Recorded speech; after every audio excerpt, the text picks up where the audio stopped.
የሚያደርጉትን አያውቁምና እኛ እኮ ይቅርታ ካረግን እንኳን ካለፈ በኋላ ነው። የዛሬ 10 ዓመት ምናምን የተበደለውን ነገር መቼስ ትችልሻለሁ እንላለን። እሱንም አንልም። በእውነት የወጋ ቢረሳ የሚያደርጉትን አያውቁ። አሁን እዚህ መካከል ይህን ትምህርት የምትሰሙ ሰዎች ሰው ይቅርታ ማድረግ እንዳለበት ታምናላችሁ፣ እናምናለን። ግን የሆነ ይቅርታ ያላረግንለት ሰው የለም ወይ? የሆነች ይቅርታ ብሞት አላረግላትም የምትሏት ሴት የለችም? ሁላችንም ሕይወት ውስጥ ይቅርታ እንስማማለን። ግን ገሌ ከሆነ በሱ አትምጡብኝ እንላለን። እሷን ይቅር ብል ሞቼ እገኛለሁ እንላለን። እሱን ነው ይቅር በል ያለ ክርስቶስ። እሱን ነው። ተመልከቱ፣ ክርስቶስ እዛው ነው ይቅርታ ያደረገው። የሚያደርጉትን አያውቁምና ይቅር በላቸው ሲል እዛው እያመመው ነው። አለፈ ብሎ አይደለም። ይቅርታ ያማል ወይ? አዎ ያማል። ይቅርታ ይከብዳል። ግን ይቅርታ አድርጉ። የይቅርታን ሕመም ከክርስቶስ በላይ የሚያውቀው በይቅርታ አይደል እንደ የተሰቃየው? ይቅርታ አይደል እንደ ያቆሰለው? ይቅር ብሎን አይደል እንደ ሞተው? የይቅርታን ኃይሉን መስቀል ላይ ያየነው። የሚያደርጉትን አያውቁምና ምን በላቸው ይቅር። አሁን ይቅርታ አድርጉ የምትባሉት ሰዎች አንዳንድ ሰው ይቅር በፍጹም ይላል። እስቲ ልጠይቃችሁ ምመና፣ የበደሉን ሰዎች ምንም ያህል ቢበድሉን አይሁድ ክርስቶስ ላይ ያደረሱትን መከራ ያህል በድለውናል? አረ የእሱ ይሻላል ይላል አንዳንድ ሰው። አረ የእሱ ይሻላል፣ የእኔ ይብሳል። እሺ ይባስ ግድ የለም። ከክርስቶስ በላይ ሰዎች በድለው ይሆናል። አንተ እንደ ክርስቶስ ንጹሕ ነው አይደለም? እሱ እኮ ንጹሕ ሆኖ ነው የተበደለው። ግን የሚያደርጉትን አያውቁምና ይህንን የይቅርታ ልብ ለሁላችን ያድለን።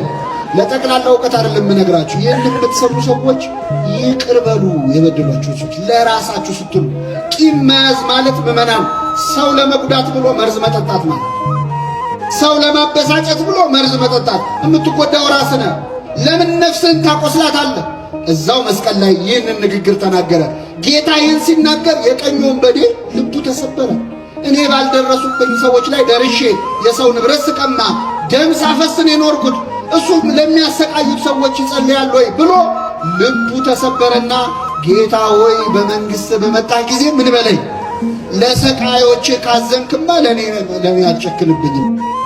እና የወንበዴ ጸለየ፣ ጌታ ሆይ በመንግሥት በመጣ ጊዜ ምን በለኝ፣ አስበኝ፣ እኔን አስበኝ፣ ስራዬን እንዳታስበኝ። ይገርማል። የወንበዴ እኮ አይመስልም። ደግሞ ጸሎቱ የነፍስ ነው የሥጋ አይደለም። በጣም ይገርማቸዋል። እኛ እኮ አንጸልየውም። ዛሬ አንጸልየው። ከኔ ጋር ናችሁ ምዕመናን? አሁን እዚህ ጉባኤ ላይ ያለ ነው። ኢየሩሳሌም ጉዞ ብትሄዱ ደስ ይላችኋል አይላችሁ? አሁን ኢየሩሳሌም እንደው በአንድ በትልቅ አውሮፕላን እዚህ ያለው ምዕመን በሙሉ ተሳፍሮ በአውሮፕላኑ እየሄደ እያለ አድርገውና አውሮፕላኑ ከአብራሪዎቹ ቁጥጥር ውጪ ሆኖ እንደው እየበረረ ወደ መሬት መምዘግዘግ ቢጀምር ሁላችንም እንጮሃለን። ወደ ማን? ግን አልተሳካም። አውሮፕላኑ ባህር ውስጥ ገባ፣ መስጠም ጀመረ። እንጮሃለን። ወደ ማን? ምን አርግ ብለን? አድነን። ግን አልተሳካም። ውሃው አንገታችን ጋር ደረሰ። አሁን ልንሞት ትንሽ ደቂቃ ነው የቀረን። እንጮሃለን። ወደ ማን? ምን አርገን ብለን? እንደው አንድ ሰው እንኳን በመንግስት አስበኛ አይልም። እንደው አንድ ሰው እባክህ እንደው ነፍሴን አደራ አይልም። ሁላችንም ሐሳባችን ከዛች ባህር ወጥቶ ኑሯችንን ለመቀጠል። ልመናችን እኮ ጊዜያዊ ነው። ልመና የቀኝ ወንበዴ አይደለንም እኛ፣ የግራው ወንበዴ ነው። ወንበድናችን ላይ ችግር የለም፣ ሁላችንም ወንበዴዎች ነው። ግን የቀኙ አይደለንም። የቀኙ ጌታ ሆይ በመንግስት በመጣ ጊዜ ምን በለኝ። የግራው ግን አንተ ክርስቶስ ከሆንክ ራስህንም እኛንም። አሁን እኛ የግራውንን የቀኙንን የግራውንን እግዚአብሔር የቀኙ ያድርገን። ግን የወንበዴ ይገርማችኋል። ልመና ብቻ አይደለም ያቀረበው። ከፍ ብዬ ላንብብላችሁ። በግራና በቀኝ ተሰቅለው የነበሩት ይሰድቡት ነበረ። በግራ ያለው አንተ ክርስቶስ ከሆንክ ራስህንም እኛንም ምን በል አድን ብሎ ሰደበው። ይህን ጊዜ በቀኝ ያለው ምን አለ? ጓደኛውን ገሰጸው። ምን አለ?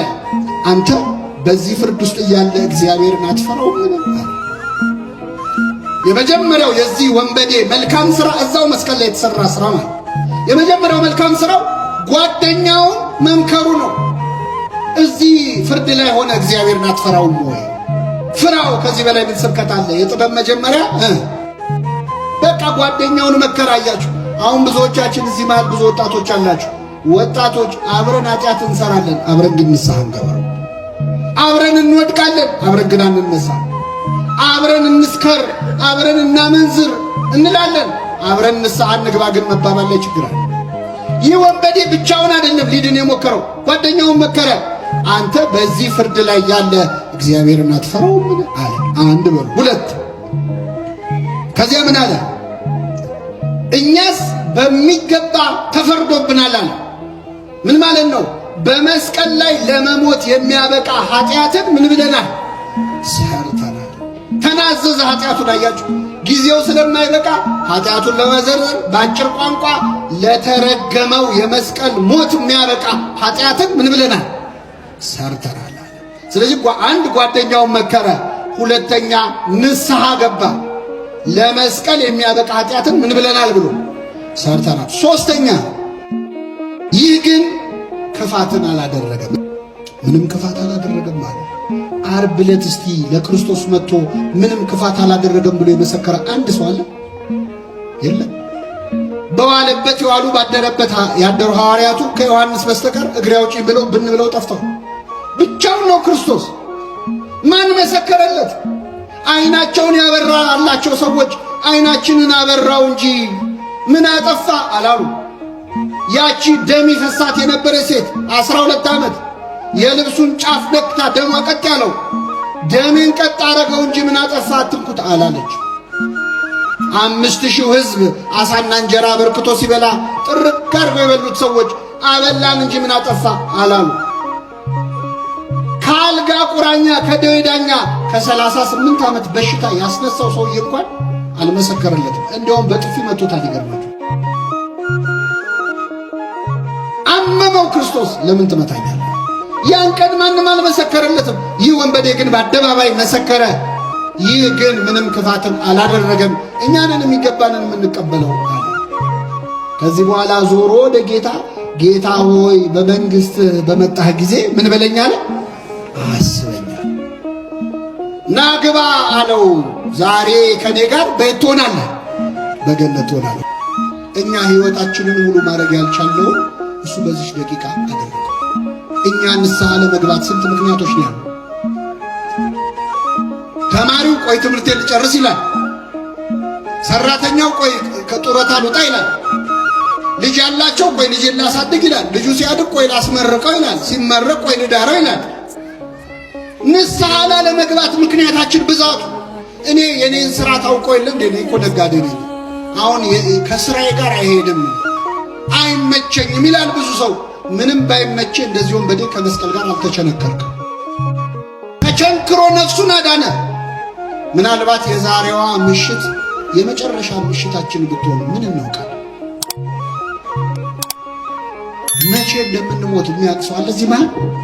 የእናንተ ቅድስና አላውቅም፣ እኔ ግን አላውቅም። መቼ እንደምንሞት አናውቅም። 1000 ዓመት አይኖር እንላለን። 100 ዓመት እንኳን እንኖርም። አገር ጉራችን ደግሞ 1000 ዓመት አይኖር ይላል ሰው። 100 ዓመት አትኖርም። 100ንም ከኖርክ በስቃይ ነው የምትኖር። እና የወንበዴ ጌታ ሆይ በመንግሥት በመጣ ጊዜ ምን በለኝ። ይህንን ሁሉ በጎ ሥራ የሠራው በጣም በሚገርም ሁኔታ በ30 ደቂቃ ውስጥ ላለመመለስ የምንደረድረውን ምክንያት እግዚአብሔር ያርቅልን። ንስሐ ግቡ ሲባል እኔ ብዙ ሰው እንደውም ሊሞት ሲል ነው ንስሐ መግባት እቅዱ። በምን አወቅ ካላችሁ ብዙ ሰው ሲጸልም ይላል ለንስሐ ሞት አብቃኝ ይላል። ለምን ሞት? መቼ ነው ንስሐ ሊገባ ያሰበው? ሊሞት ሲል። እዚህ ምድር ላይ እኮ ፍቅር፣ አቤት ከኃጢአት ጋር ያለን ፍቅር እኮ እንደው ምን አይነት ኮሚትመንት ነው! ትዳር አረግ ነው እኮ ኃጢአትን መላቀቅ አንፈልግም። ስለዚህ በኋላ ነው ንስሐ። አይ እኔ ንስሐውን ብገባ እኮ ተመልሼ ኃጢአት መስራት አይቀርም። ታውቀው የለ የኔን ሥራ የኔን ውሎ ታውቀው የለ። ባይሆን ቀስ ብዬ በኋላ ተረጋግቼ ንስሐ እገባለሁ መልሼ ኃጢአት ከምሰራ ነው። ይሄ ምክንያት አይደለም። ይሄ ምክንያት አይደለም።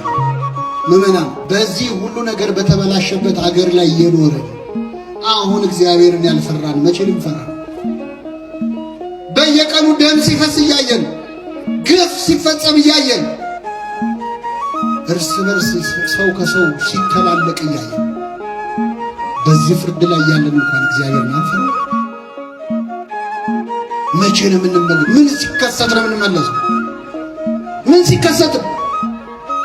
በጣም ይገርማል። የዚህን ወንበዴ ልብ የመለሰ አምላክ የሁላችን ልብ ይመልሰው። ይህንን ወንበዴ የማረ አምላክ እኛን ወንበዴዎቹን ይማረን። የሰማነው